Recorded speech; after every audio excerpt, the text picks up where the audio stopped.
Assalamu alaikum wa rahmatullahi ta'ala wa barakatuh. À nos enfants dans les banlieues, à nos enfants dans les quartiers populaires. Donc j'ai dit, lorsque vous voyez la société française, du haut jusqu'en bas, la jeunesse des banlieues, ils ne sont pas représentés. Le président de la République a un juif sioniste. La majeure partie des ministres, soit des juifs sionistes, soit des Français qui adhèrent au sionisme international. L'Assemblée nationale, c'est vraiment, il faut être sioniste. Tu adhères à l'idéologie sioniste si tu veux être à l'Assemblée nationale. Le Sénat, c'est la même chose. La région, c'est la même chose. Le département, c'est la même chose.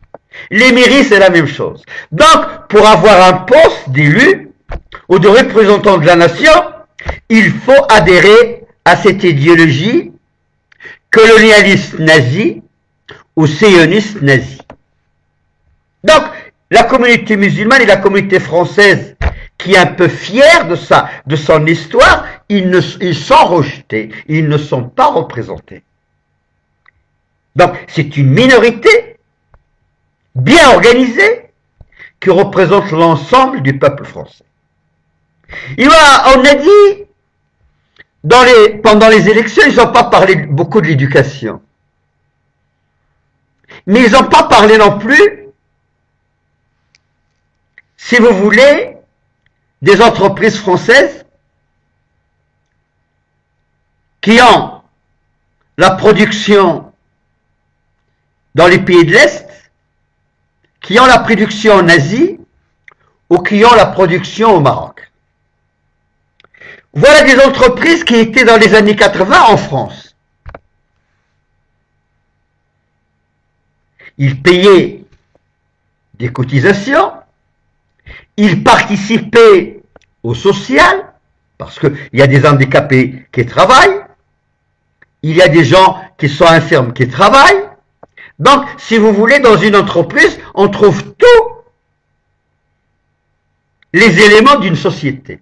Des handicapés, des gens forts, des vieux, des jeunes. Donc, ils ont abandonné la gestion de la société pour y aller faire du fric. Donc, je prends quelques exemples. Le Maroc que je connais, on a presque 1 700 000 Marocains qui travaillent pour les sociétés françaises.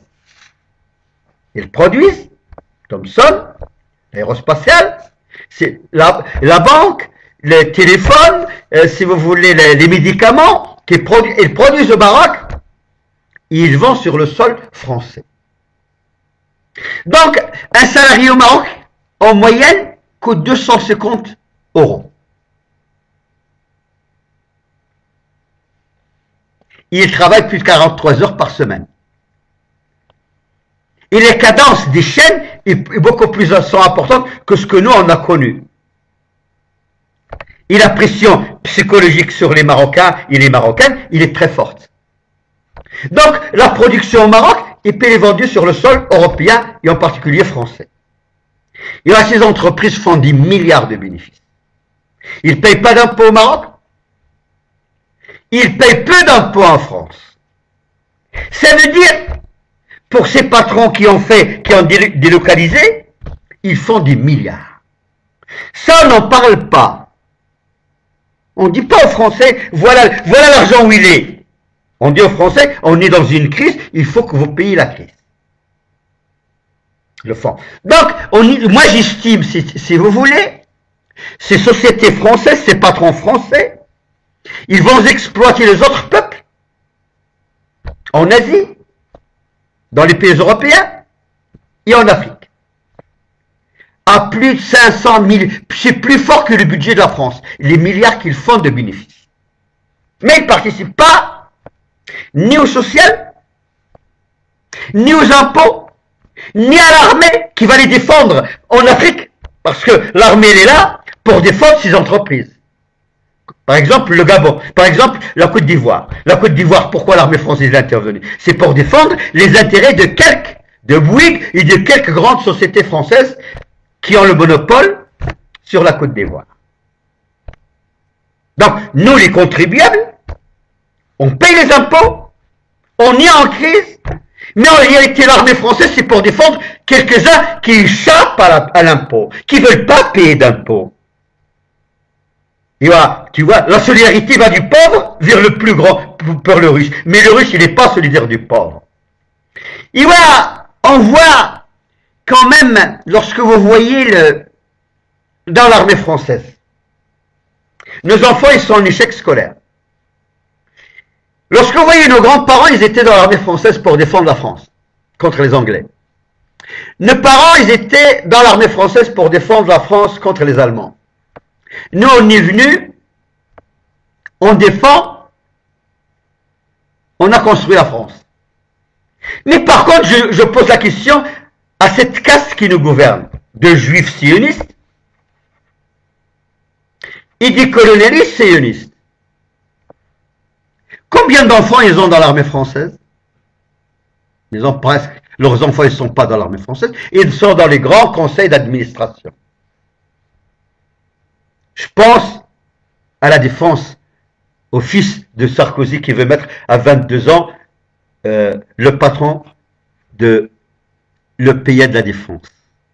Mais leurs enfants, ils ne sont pas à la guerre. Ils sont dans les conseils d'administration, là où ils exercent le pouvoir. Par contre, les nôtres, qu'on a exclus, qu'on a marginalisés, ils défendent les intérêts des grandes multinationales qui n'ont rien à voir, qui ont abandonné, si vous voulez, le social en France.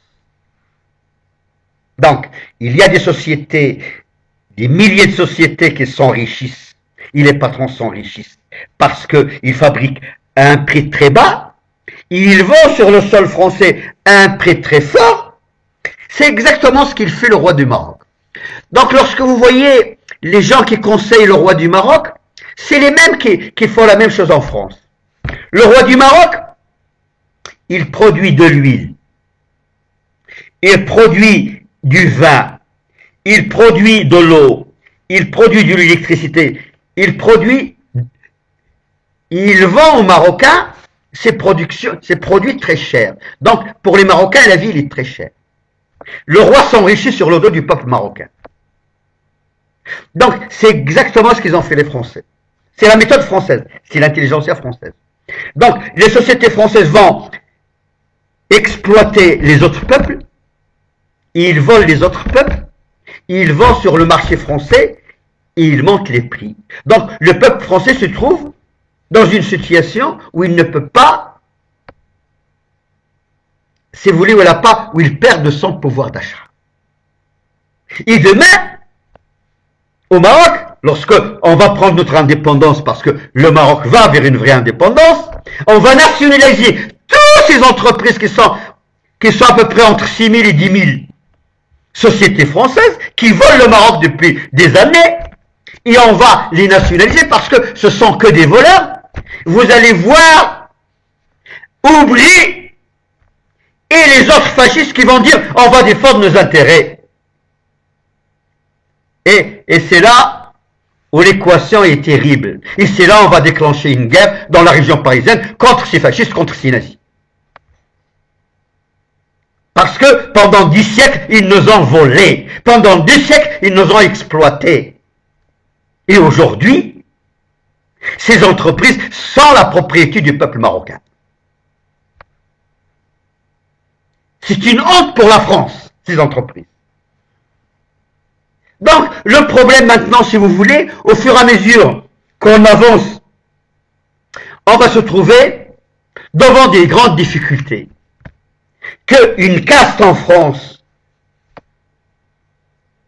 qui fait payer à la France la crise, une minorité de grands patrons qui volent et qui font des milliards, qui accumulent des milliards au niveau mondial, et des peuples de l'autre côté d'Afrique qui sont à la détresse.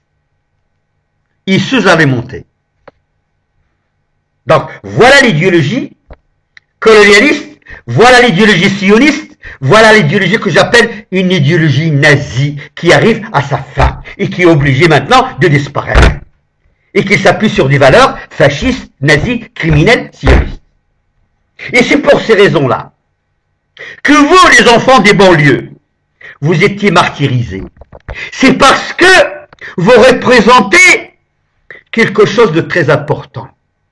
On a volé vos grands-parents et vos pays d'origine. Et vous, on se méfie de vous. Et on vous surveille. Et on ne veut pas que vous preniez conscience de ce qui se passe de l'autre côté de la Méditerranée et de ce côté de la Méditerranée. C'est pour ces raisons-là qu'on vous livre des sémormanques de la drogue, qu'on vous livre tout ce que vous voulez, que vous soyez déconnectés de la réalité et que vous soyez inconscients de ce qui se passe, si vous voulez, au niveau de vos pays d'origine et au niveau des banlieues et de la région parisienne.